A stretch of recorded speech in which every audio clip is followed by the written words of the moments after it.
उत्तमम परम दयाल श्री ठाकुर जब जब इस धराधाम पर आते हैं, हम लोगों को जीने के लिए कला सिखा के जाते हैं। आर्ट ऑफ लिविंग, कैसे हम चल पाएं, कैसे हम बोल पाएं, कैसे हम सुने, कैसे लोगों से वार्तालाप करें। ये आर्ट है, ये कला है। जब वो राम के रूप में आए, उस समय के परिस्थिति के अनुसार जो हमारे बचने और बढ़ने के लिए जो आवश्यकताओं थी, उस चीज़ के साथ मिल करके कैसे हम जीवन को आगे बढ़ा पाए। सत्य की उस राह को उन्होंने अपने कर्म के द्वारा, अपने चरित्र में चरितार्थ करके हम लोगों को दिखाए हैं और सही मार्ग, सही दिशा दे करके गए हैं। भगवान कृष्ण के रूप में द्वापर युग में जब आए, संसार में लोग जब भ्रमित होने लगे, तब भी उन्होंने युद्ध को धर्म युद्ध के माध्यम से सत्य का जय, असत्य का पराजय, ये उन्होंने हम लोग करके दिखाया और हम सबको प्रेरणा दी कि सत्य सनातन आदिर अनादि जो चिर विजयी हैं, ये कभी पराजय नहीं होते हैं। आज हैं या कल, ये होता रहता है। कल 1 मई था। सत्संगियों के लिए हमारे शिष्य बड़मा का तिरोधान तिथि के रूप में सभी लोगों ने व्रत पालन किए और उसके साथ साथ कल बुद्ध पूर्णिमा भी था। बुद्ध का जन्म, बुद्ध का ज्ञान प्राप्त करना, बुद्ध का तिरोधान उस एक ही तिथि में हुआ था, ऐसा जाना जाता है। और परम दयाल श्री ठाकुर ने बुद्धिज्म के बारे में, भगवान बुद्ध के बारे में उन्होंने क्या बताया। जो युग युग में रूप बदल के आते हैं, वह अपने संतानों को पूर्व की लीलाओं के बारे में अछूता नहीं रखते हैं। वो वर्णन करते हैं और बताने का यही प्रयास करते हैं। बुद्ध ईशाय विभेद करिस श्री चैतन्य रसुल कृष्ण जीव उद्धारे आसीन ताराया कोई तारा ताओ जानिस ने।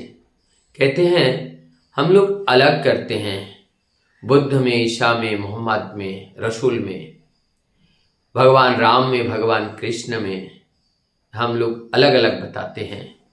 ठाकुर जी बोलते हैं ये सब एक हैं।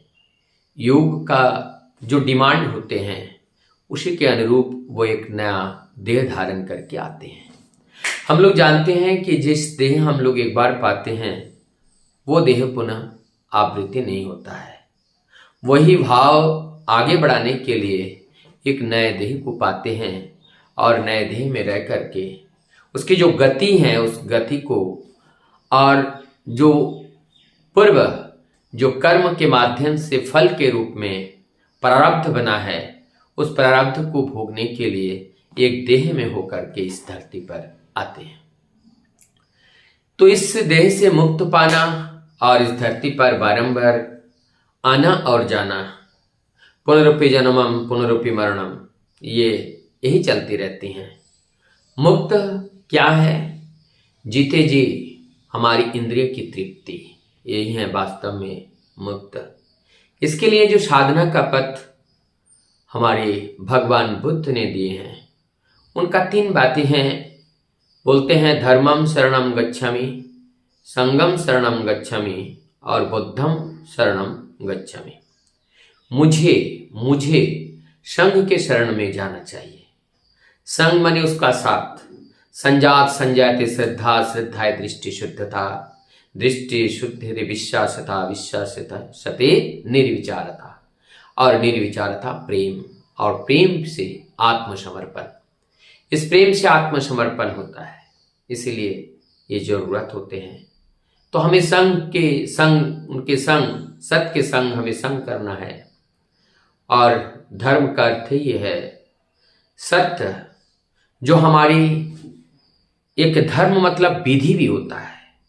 जिस विधि विधान से ये ये धरती टिकी हुई है, धरती की हर सृष्टि टिकी हुई है और उस सृष्टि के अंदर वो प्राणवंत परम ईश्वर, उनका जो उपस्थिति निराकार रूप में है और इसी विद्यमानता, यही विद्यमानता को बरकरार रखने के लिए जो इस देह के द्वारा कर्म किया जाता है वो धर्म है।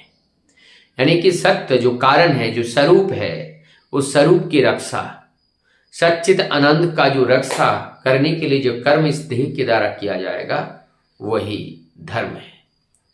तो हमारे वो सत्य के साथ जाना है, धर्म का शरण में जाना है और बताते हैं बुद्ध शरणम गच्छामि। तब जाकर के बुद्ध का अर्थ है ज्ञान, बोध का अर्थ होता है ज्ञान। हम उस ज्ञान के शरण में जा पाते हैं जब हम वही ज्ञान ही को हम चेतन कहे और उस ज्ञानी को हम ऊर्जा कहे, एनर्जी कहे, उस ज्ञानी को आत्मा कहे, जो भी संज्ञा दे करके हम उनको विभूषित करना चाहे, वो किसी संज्ञा, किसी विशेषण के लालायित नहीं होते हैं। उनके लिए कोई विशेषण की जरूरत नहीं है, क्योंकि जो विशेषण हैं वो माया जगत के हैं, वो त्रिगुण जगत के हैं और जो त्रिगुण अतीत है उनको सजाने के लिए हम इस त्रिगुण के वस्तु से अगर उसको सजना चाहे तो हम कैसे सजा पाएंगे। इस गुणों से वो नहीं सजते हैं, वो त्रिगुण से रहित है, वो त्रिगुण के परे हैं। तो हमारी जीवन का साधना है कि उस वास्तविक सत्य को जानना, उस चेतना को जानना। सदैव हमारा जो इंद्रिय है उस इंद्रिय से उस कारण सत्ता की उपस्थिति का अनुभव करना और उसको चिंतन करना, उसको बोध में लेना और उसी बोध के साथ अपने इस देह के द्वारा कर्म यज्ञ करते हुए आगे बढ़ना, यही वास्तविक धर्म है।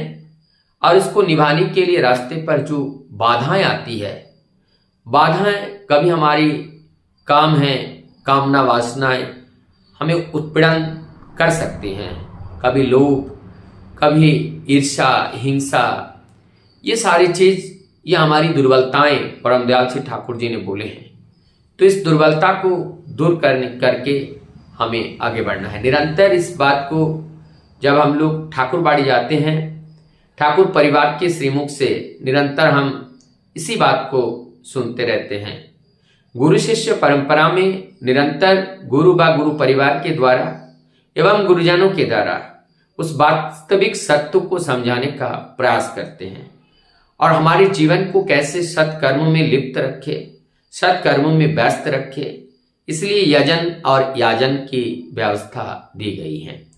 इष्टवृत्ति इसलिए दिया गया कि एक भाव हमारे अंदर उत्पन्न होना चाहिए, क्योंकि जो जनार्दन है, जो हमारे भावी पुरुष हैं, वो जगत को सुख देने वाले, जगत को हरने वाले वही जनार्दन है। तो वो जनार्दन को चाहिए केवल वो भाव के भूखे होते हैं, किसी वस्तु के नहीं होते हैं। जब हम इष्टवृत्ति किसी वस्तु के रूप में उनको निवेदन करते हैं, निवेदन करते वक्त जो भाव हमारे अंदर उत्पन्न होता है वही भाव उन तक पहुंचता है। अर्घ्य तो जागतिक जगत में आवश्यकताओं को परिपूर्ण के लिए, ये जो हम लोग सही रास्ते पर चले, इनकी जो व्यवस्थाएं हैं, इनकी व्यवस्था को दुरुस्त करने के लिए और ये सृष्टि जगत की रक्षा के लिए खर्चा की जाती हैं। लेकिन सबसे ज्यादा महत्वपूर्ण हमारी भाव होती हैं। अगर अच्छे भाव में हम जीते हैं, निश्चित रूप से हम अच्छे भाव में जाते हैं।